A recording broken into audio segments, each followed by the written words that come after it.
evening. A man's body has been found in a suitcase in the Royal Canal in Dublin this evening. Gardaí discovered the body at Binsbridge in Drumcondra. The Garda Technical Bureau is still examining the scene. An investigation is now underway. The body was discovered shortly after 7 o'clock this evening in a large black suitcase in the Royal Canal by locals in Drumcondra. The Gardaí were alerted and the area was immediately sealed off. It is believed the body of a male had been in the water for a few days, and the Gardaí are appealing for anyone with information to come forward. We'll be asking any persons or any members of the public who may have been in this area during the last 2 to 3 days, may have seen anything of a suspicious nature, to contact the Gardaí or the Gardaí at Fitzgibbon Street. The Garda Technical Bureau is this evening examining the scene, which has been preserved for forensic examination. A full investigation is underway. State pathologist Dr. John Harbison is due to arrive at the scene later this evening. A post-mortem will be carried out in the morning. Laura Ryan, TV3 News, Dublin.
It just beggared belief that somebody could be packed into a suitcase and dumped into the canal like rubbish, and then to be found by children. It just seemed to take crime to a new level of depravity. This was a story that was covered across the media spectrum, became known as the body in the suitcase. A couple of young boys were playing down by the Royal Canal and they came across this suitcase, and upon closer inspection they opened it and discovered the mutilated remains of Adrian Bestea.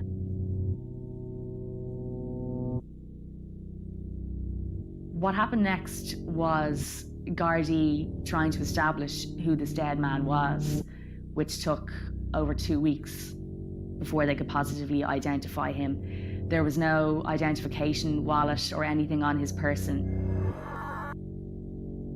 He was wearing all his clothes, including a distinguished kind of brown leather jacket, and his face was badly disfigured. He had had 2 of his crowns from his teeth knocked out from sustained kind of punches to the head. And so Gardaí were really at a loss, as what to do at this point.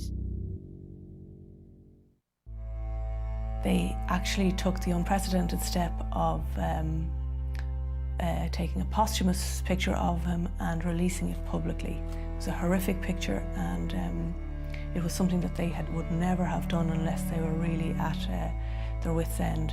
It also showed the Irish people just how gruesome a death this man had met. The decision to release the posthumous photograph of Adrian Bestea was a decision that it wasn't taken lightly. It was an unusual step for the Gardaí to take.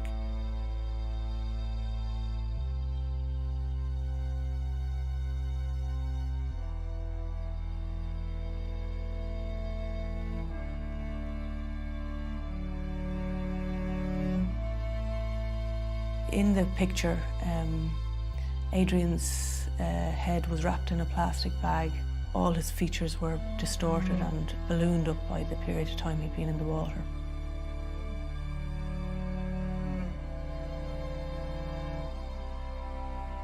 Everyone wanted to find out who this man was and what had happened to him. It was like a mafia style kind of a killing, because people had seen, firsthand him dead, basically. People felt that they were, part of this story and involved in trying to solve it and piece it together. We had no idea as to who the deceased was. However, as a result of the major media campaign, a number of people came forward last night, and the deceased has now been identified as a young Romanian. We are awaiting contact with his family in Romania before we can release his name and address.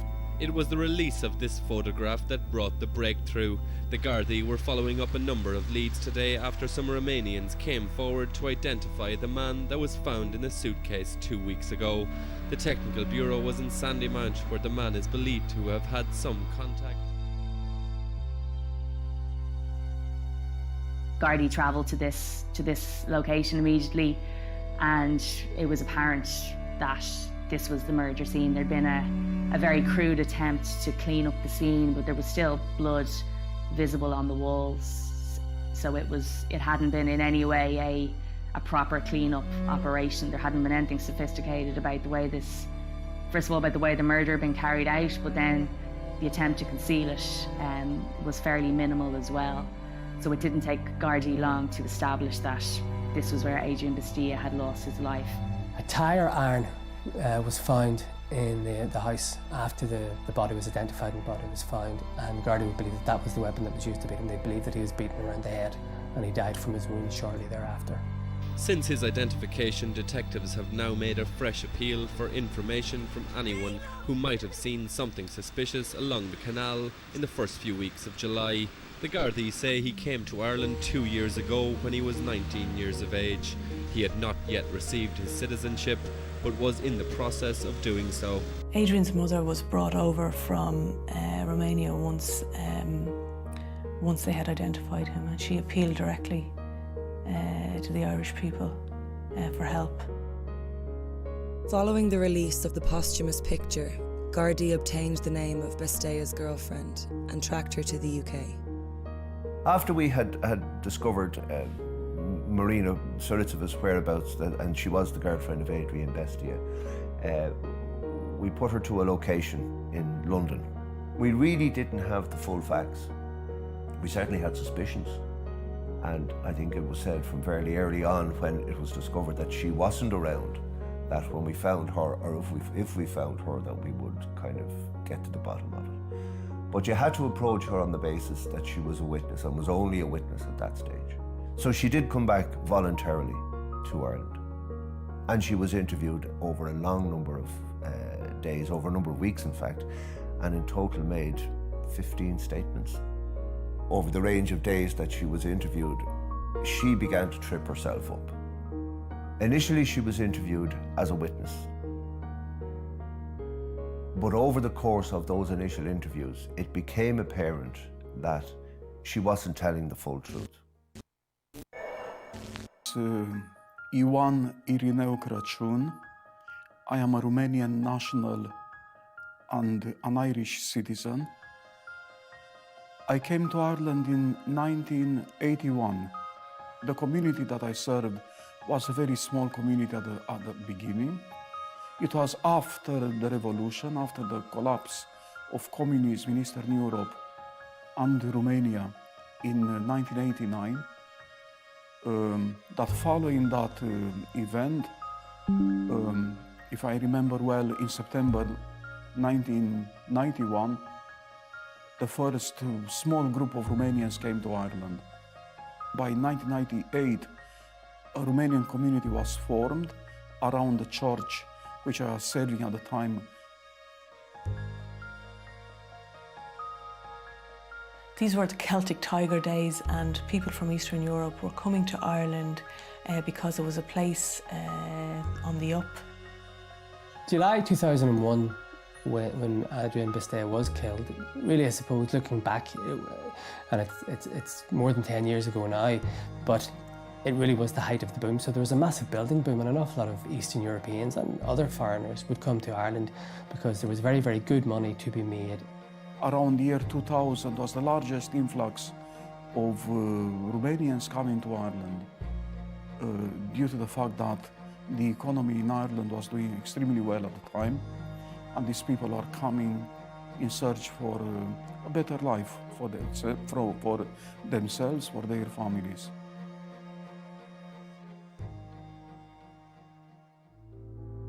Coming to Ireland and finding themselves living in a foreign land and finding out that there was a Romanian priest serving in Arbor Hill, very many of them would come to services, to attend the divine services, would come for advice, for some for practical help.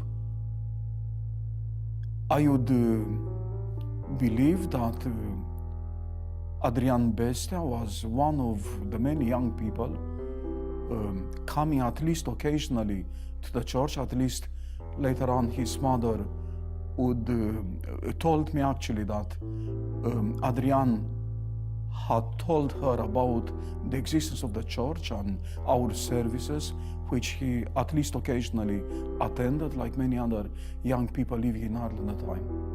Adrian Bestea arrived in Ireland in 1999 as an asylum seeker. It was his second attempt to get into the country.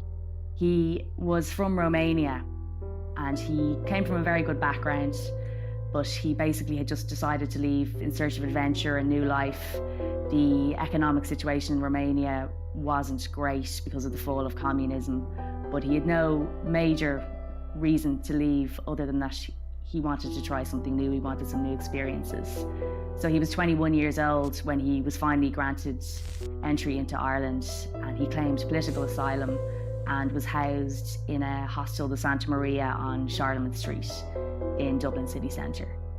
It was here that he met a Russian woman by the name of Marina, and the two of them almost immediately began a relationship. It seemed to be love at first sight for the pair. Marina was 31 years of age. She was from Russia. She was probably different in every way to her boyfriend, who was 10 years her junior.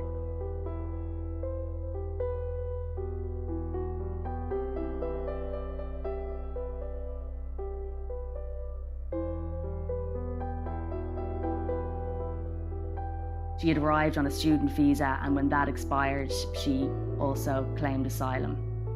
She very much wanted to better herself. She wanted to bring her son over to Ireland and to build a life for herself. In contrast, I suppose, Adrian was 21 years old. He was interested in having a good time. He wasn't interested in working, unlike Marina, who held down several jobs. He basically never thought further than the next day in front of him. He was interested in going out partying, meeting women, having a good time, and basically, you know, enjoying his life. And I suppose emotionally they were in very different places in their lives. I think the age gap became more apparent the longer they were together. So pretty soon into their relationships, arguments began between the couple, and unfortunately this eventually became physical rows between them, and he was responsible for several savage beatings. Adrian was a very, very violent man, and he beat Marina regularly. She wanted him out of her life, and he didn't want to leave her life.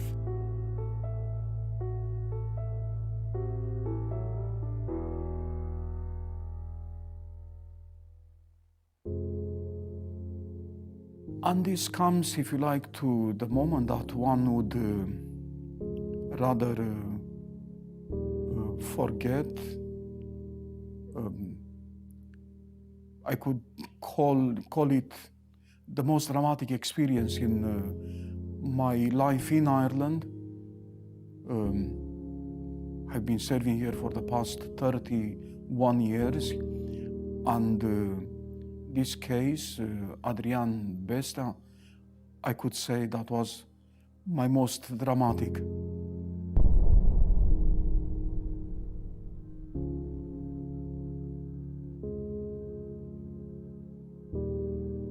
He met with violent death.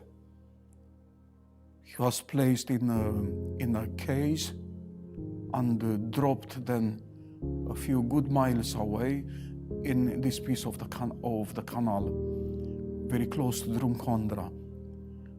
And on this day, the feast of Saint Elijah, if I am not mistaken, I remember because that day I was going to church to celebrate the liturgy.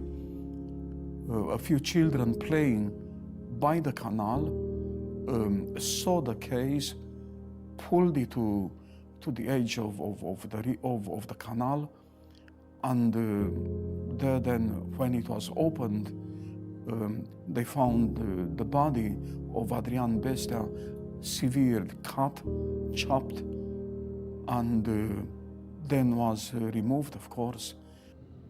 The arrival of his mother followed the discovery, must have passed a few good weeks in between. When the mother arrived, the Garda invited me to console his mother, to actually talk to her. She had, I think, some English, but nevertheless, she needed to be comforted in her own language following this very grave situation in her, dramatic situation in her life. Upon her arrival to Ireland, Bestea's mother was escorted to the canal where her son's body had been found.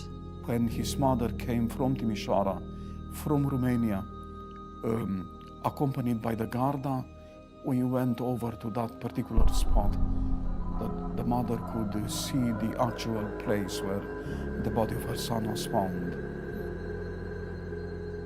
From the canal, then, we went to the morgue, I remember, where the body needed to be identified. It is understandable that when Adrian's mother arrived at the morgue, she needed to be held, she needed to be consoled. First of all, from what I remember, she could not relate the body she was seeing through the glass barrier, all covered, to be that of her son. I believe that no matter how much explanation went into it, she still could not believe that her son was dead and that he met with such violent death in the first place. The funeral arrangements were made. It was the wish of the family that the body should be brought to Romania for burial. I remember clearly how shaken she was, the volume of her weeping, crying, and especially after the identification of the body, when she finally needed to, was compelled to believe that indeed the body on the other side of the glass was that of her son's. A number of years and afterwards, after her return to Timișoara, at least on great occasions, Easter, Christmas, she would send me a card showing her gratefulness for the fact that I accompanied her and I helped her through those very difficult moments of her life.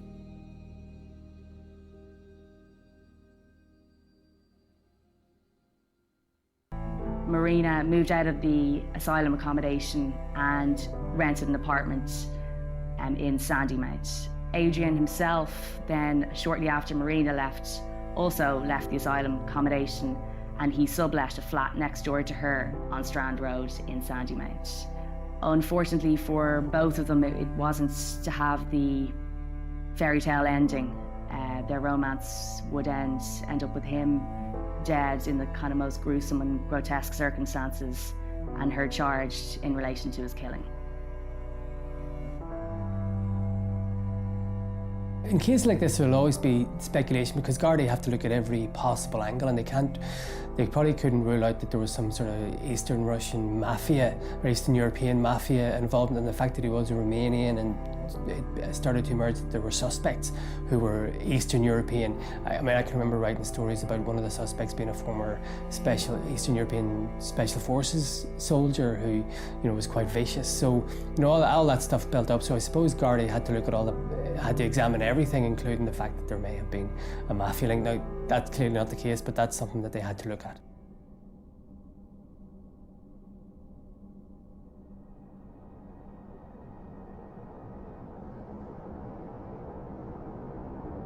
Marina had planned to go into town and meet some friends for a few drinks. Adrian had told her he didn't want her to go out, he wanted her to stay at home with him and they could spend the evening together. They had a massive fight and he beat her, this time quite savagely. I think the rows had become more and more heated between them. At this point she was quite scared about what he was capable of. His violence had become more and more extreme.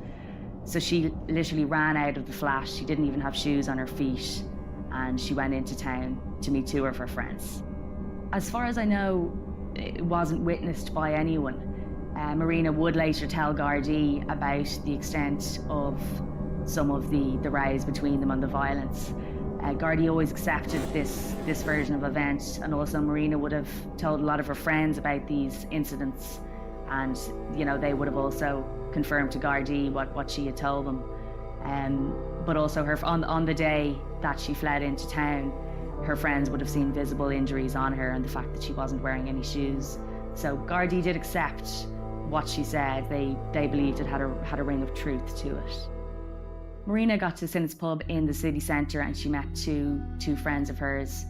She was obviously in a very distraught state. She was crying. She told them exactly what had happened, that they'd had yet another row, and that he had, physically struck her around the face and the body and told her she wasn't allowed to go out, essentially. Her two friends, I think, were quite exasperated with Marina at this point. They'd been listening to these stories about her and Adrian for 2 years, and they said to her, look, this guy has to go. You can't be in this relationship anymore. It's only going to end in heartache. Marina at this point was at the end of her tether with Adrian, and she finally agreed with her friends and said, yes, you're right. I need this man out of my life once and for all. The problem always was she always let him back into her life. So a friend of hers suggested, I know a guy, a Ukrainian guy, he'll go back with you to your apartment on the Strand Road in Sandymount and he'll kick him out of the house. And she told Gardaí later she was too afraid to go back there on her own and try and throw Adrian out because he was obviously much physically bigger than her. So she agreed to her friend's suggestion to ring this Ukrainian man. And little did she know that as soon as that phone call was made, this started a sequence of events that would ultimately lead to her boyfriend's murder and have huge ramifications for the rest of her life as well. So shortly after this, Marina went to meet this Ukrainian man by the name of Igore. And with him was another man who's never been identified. He's believed to have been a Latvian Russian national. She met them on O'Connell Street.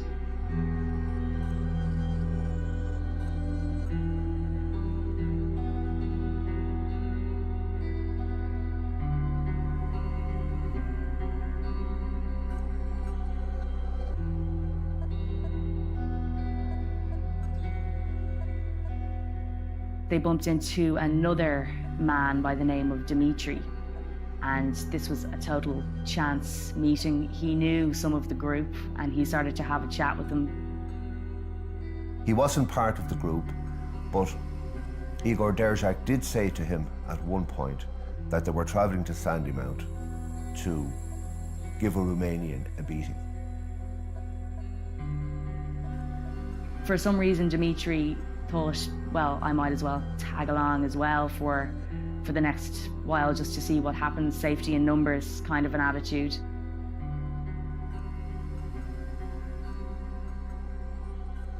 Marina had wanted Adrian Bestea to be sorted out, to somebody to teach him a lesson, because he had been increasingly violent here, and the last beating was quite bad and she was bleeding.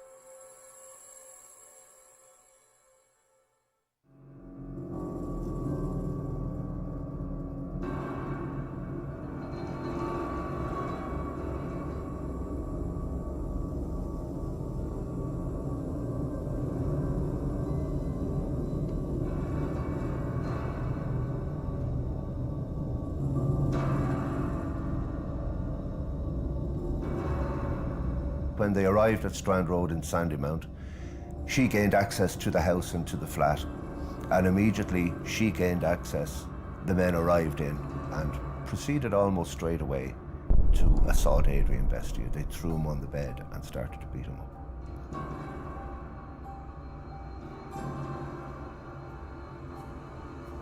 He was quite stunned and bleeding after the 15-minute beating, but they hadn't been using any implements, or the violence hadn't been too extreme at that point.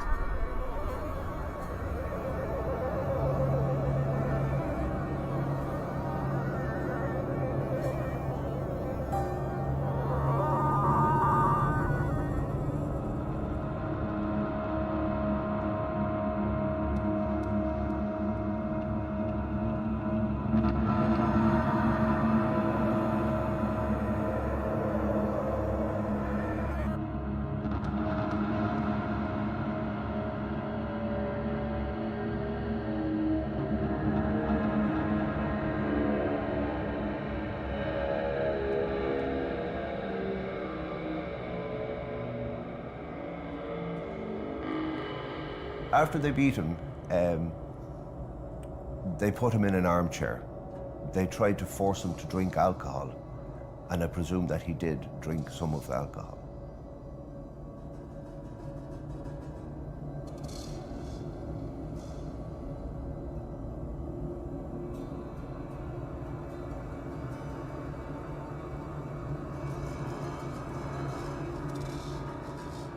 Marina still had the chance to save Adrian's life. However, after contacting his friends to come and collect him, she sealed his fate by choosing not to let them in. Scared of how badly beaten Adrian now appeared, as that door closed shut, Marina made a choice.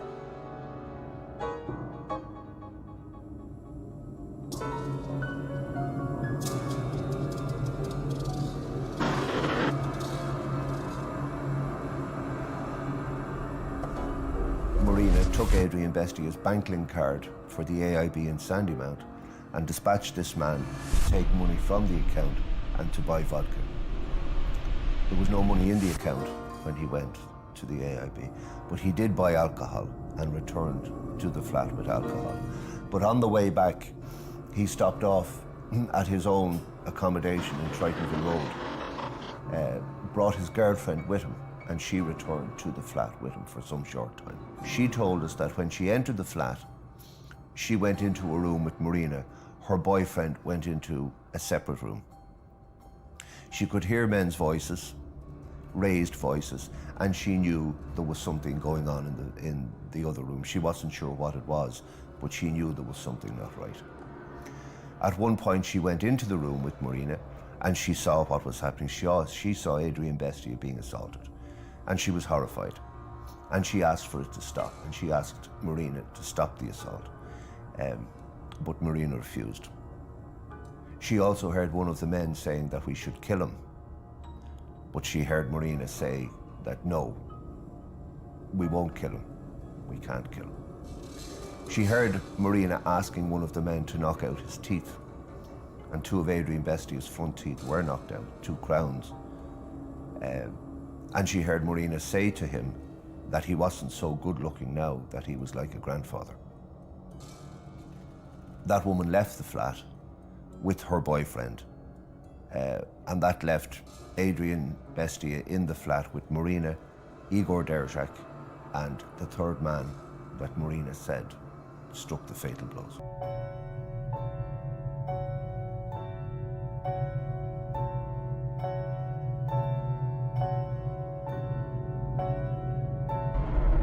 It's hard to see how none of the party could have foreseen his death as a result of the lesson they gave him, because they beat him so consistently and savagely throughout the day that death was inevitable. His face was quite bloodied and he had sustained some serious physical injuries.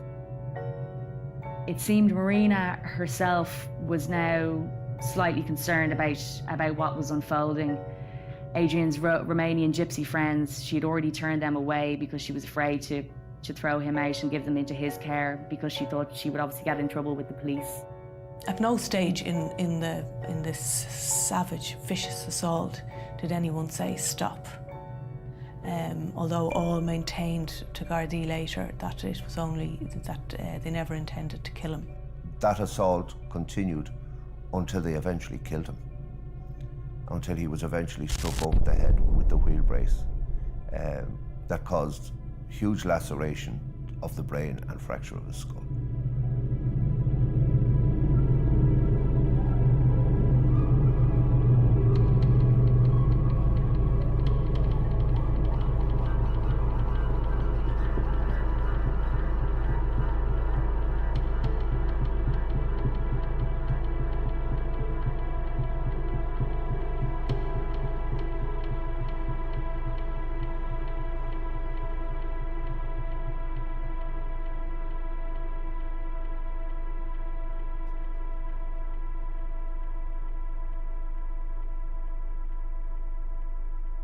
Marina tells us she wasn't in the apartment for the fatal blow.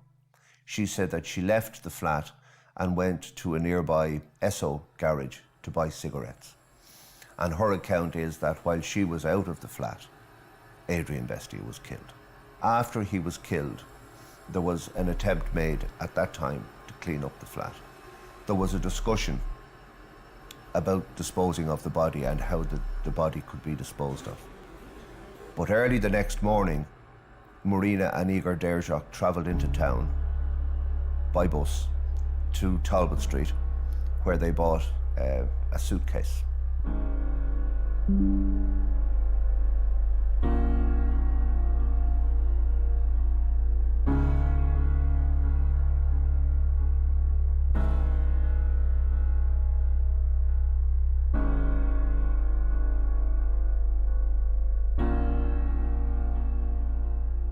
They brought that suitcase back to the flat in Sandymount and effectively put his body into it, folded his body into the suitcase, and then transported it back across town on a number 3 bus to Drumcondra.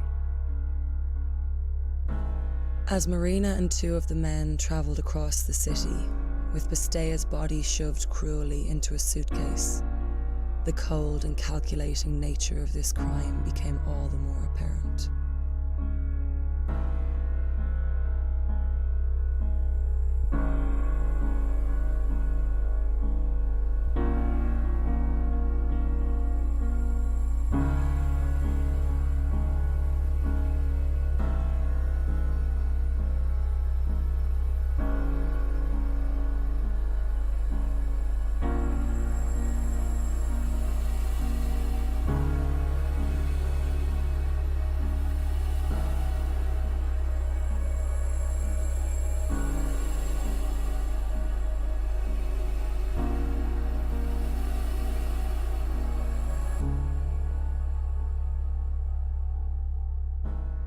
They alighted from the bus on Drumcondra Road, close to Binsbridge, went to the canal and dumped the suitcase with the body into the canal water.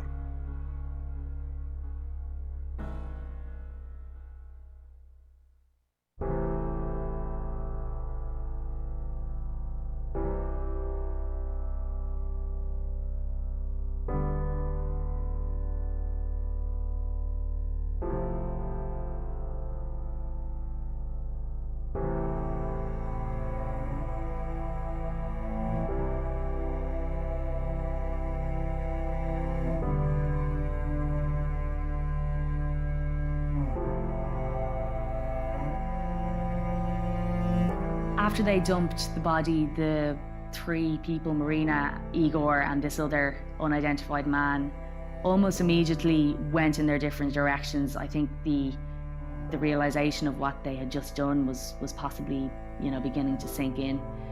Marina fled within a couple of days to England, and the other two men never saw each other again either. After Marina Sourovtzeva gave us the names of Igor Derjhack and Dimitro Semeniuk, both those men were arrested. They were detained and interviewed in relation to the killing. They were eventually charged with, on the instruction of the DPP, they were charged with false imprisonment and assault, as was Marina. Igor Derjhack was sentenced to 3 years imprisonment for the false imprisonment and assault. He was also sentenced to a further year of imprisonment for impeding the investigation. Dimitro Semeniuk was sentenced to 3 years imprisonment for the same charges, and Marina Sourovtzeva was sentenced to 2 years imprisonment. There was still one man unaccounted for to answer claims of involvement in the brutal crime against Bestea. We've attempted to interview that man, and through Europol we contacted the Latvian police force. They interviewed him. He provided a set of his fingerprints for examination here, but he denied any knowledge of the killing of Adrian Bestea. In fact, he denied any knowledge of knowing either Marina or any of the other men who were involved in the killing.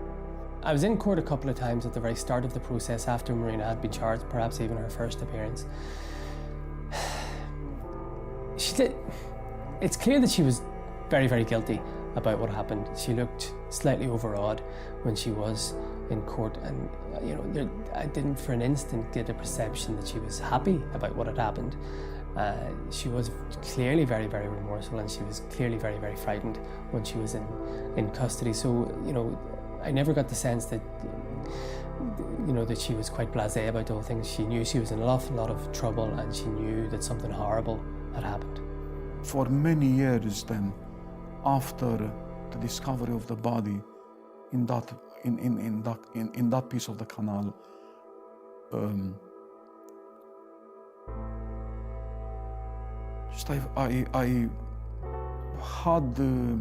I felt terribly uneasy, that I could say, for many years, to even drive over that bridge, knowing that the body of a human person could be disposed of in such a manner and just dumped. Most of people of 11 years ago are no longer in Ireland.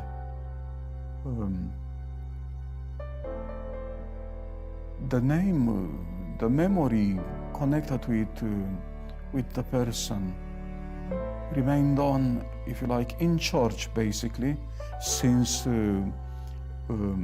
he was buried in Romania, not buried in Ireland, so not having a grave in Ireland, of course. The only place where he could be remembered remained the church. But then the public memory faded away, given the fact that new people were coming. There are other people within the Romanian community who died. He or his memory collectively was bound together with other people, men, women, and children, from a personalized, a personal memory went into the stage of being part of a collective memory of the community. And as it is typical for us, during Lent, on the Saturdays during Lent, we always offer prayers for the dead. Within that context then, even though this situation happened so many years ago, still from a church point of view, the memory is retained or is kept alive in the church and he is still part of the public prayers that are offered at least on the Saturdays during the great Lent of Easter every year. It was a moment, if you like, that I am certain that most of the people who went through it, who experienced that moment at first hand, will never forget about it.